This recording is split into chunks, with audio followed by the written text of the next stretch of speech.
çıkma hani çekil gibi.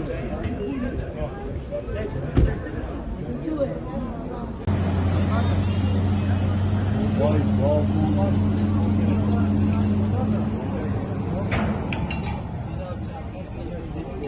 Emre, şu vatandaşlara söyle de oradan çıksınlar. İskender, onlara bir seslensene ya. Arkadaşlar lütfen şeritleri geçmeyelim. Bize biraz uzaklaşalım.